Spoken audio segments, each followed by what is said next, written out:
In this video, we're going to talk about the Hindu deity Shiva. But before we do that, guys, for all of you who show all the love and here, blow you kisses all over, please, beside the subscribe button is a notification bell. Hit that notification bell. So every time I upload, boom, there's a new video, Said uploaded, let's check out what he has to say. It just increases the likelihood of the video taking off, the channel growing. Okay, finished. Let's talk about Shiva.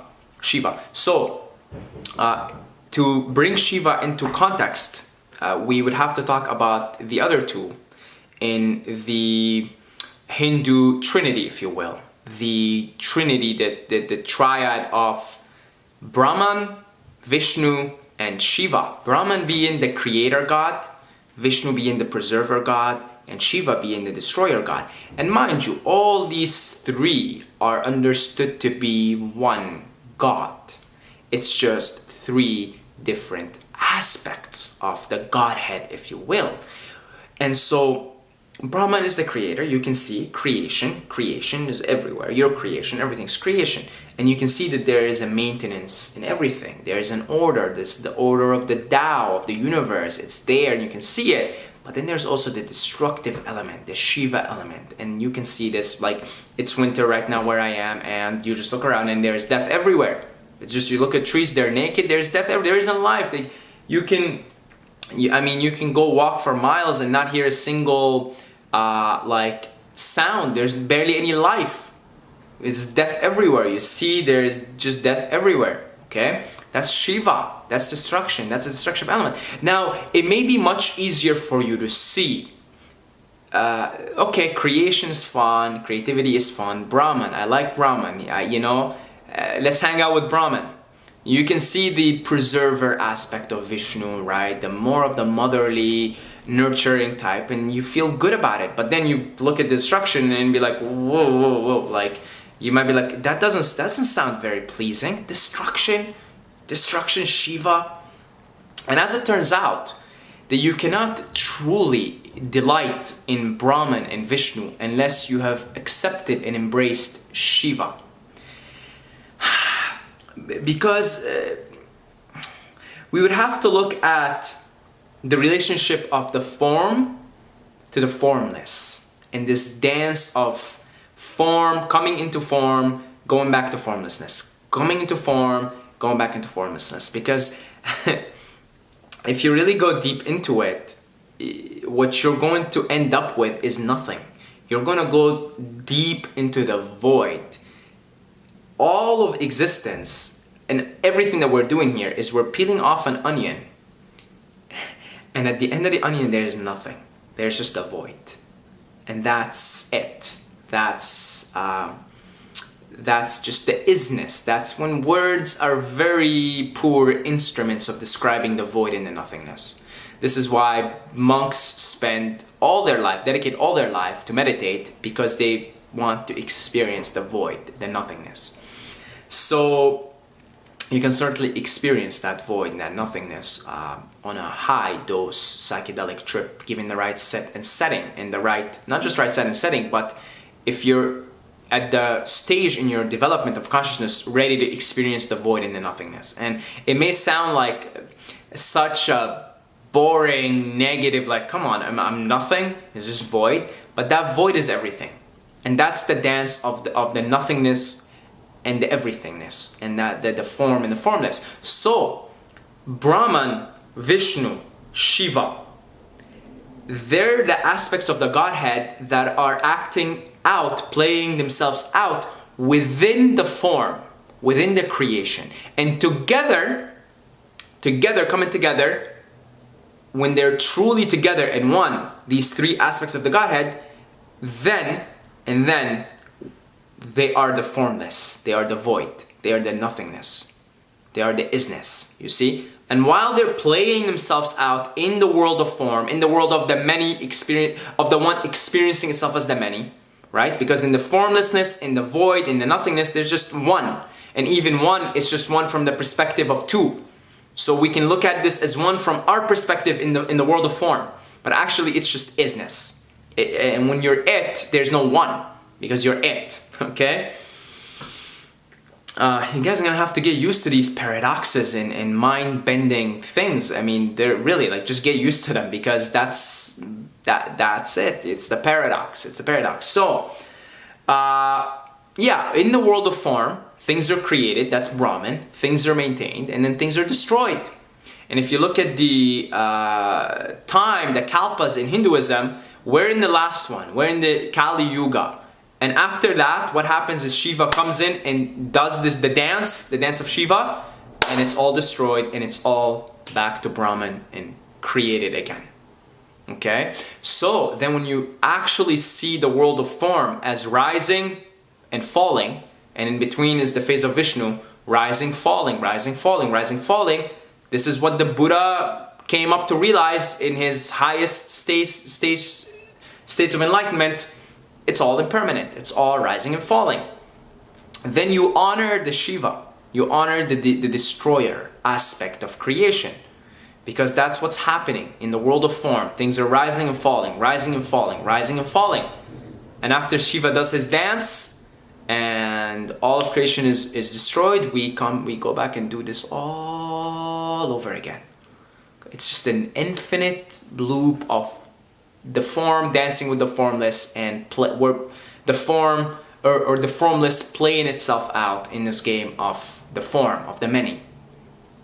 So then the only sensible thing that is left to do once you see the way things are is to embrace Shiva, is to embrace destruction, and recognize that for creation to occur, there must be destruction, because that's the way it is. It's just the way it is. So one of the things now that I do when I wake up is I pray to Shiva to destroy the personal story that I have of who I was yesterday to become who I need to become now, today. And then I wake up the next morning and I pray to Shiva, Shiva, please destroy the story of who I thought I was yesterday, so I can be who I need to be and create the new story that I need to create today. And then we'll wake up tomorrow and we'll do the exact same thing. Exact same thing. So I'll give you an example. Let's say, like right now, today, I'm in the mood to make videos. Okay, I am in flow, baby. I am in flow. Okay, I am, it's tuning in. All the light bulbs are turning on, and I am just, in smoothness, and I feel it and I know it. So today, Saeed's story is he's the video creator. He is creating videos. That's my story for today. That's gonna be my day. Most of it is just creating videos, uploading videos. That's the story for today, baby. That's the story for today. Now I wake up tomorrow, and guess what? Saeed wants to dance. But if I hang on to the story of Saeed, the video creator, the YouTuber, but all I want to do is I want to dance and sing, then I have to call upon Shiva and tell him, Shiva, please destroy that story. I'm not a YouTuber. I'm not a video creator. I am just a dancer. That's my story for now. That's my story for the moment. That's my story for today. I am a dancer. And then you can take it and go even on a micro level and realize that every moment you're have a new story. You're destroyed and created. Every moment you're destroyed and created. That's when you go into the micro aspect of everything. And that's the whole point of being present in the moment, is a total understanding and a recognition that you're not your story, because you're in a world that is in a constant state of flux, that is impermanent, that is always changing. And why shouldn't you abide by these laws? You are part of nature as a human being. But who you really are, the formlessness, the void, the nothingness, that's unchanging. That's eternal. That is one. It is, again, one from the perspective of two, but it just is. That's, again, when words become such a poor instrument of describing it. So we just say, it is, I am, the oneness, the all. We just describe God, right? I mean, that's who you really are. And while you're in the world of form, who you are is always changing. So you're paradoxically eternal, unchanging being, perfect, eternal, blissful, Sat Chit Ananda, in Sanskrit, absolute knowledge, absolute existence, absolute bliss. You are knowledge, you are existence, you are bliss. That's who you are.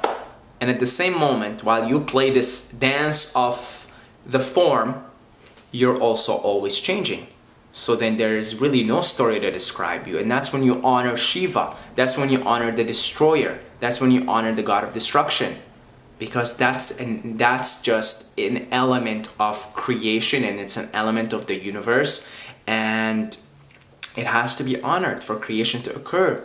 You will never fully delight in creation and delight in the beauty of the world of form, life, without coming to terms and accepting Shiva, accepting destruction in the universe, accepting that this is the way it is.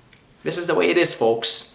And unless we make peace with Shiva, and unless we actually pray to Shiva and thank Shiva for the opportunity to be reborn every single moment, to be created every single moment, then only then we can allow Brahman to fully manifest through us, and we can delight in Brahman, and we can delight in Vishnu for maintaining this whole process of creation and destruction, because that's what Vishnu is, bridges this and maintains the order and maintains the process, keeps it going. Okay, so that is Shiva in a nutshell. There's so much more that I would love to discuss and talk about Shiva and Brahman and Vishnu and these amazing and interesting, fascinating concepts that I am learning on my journey.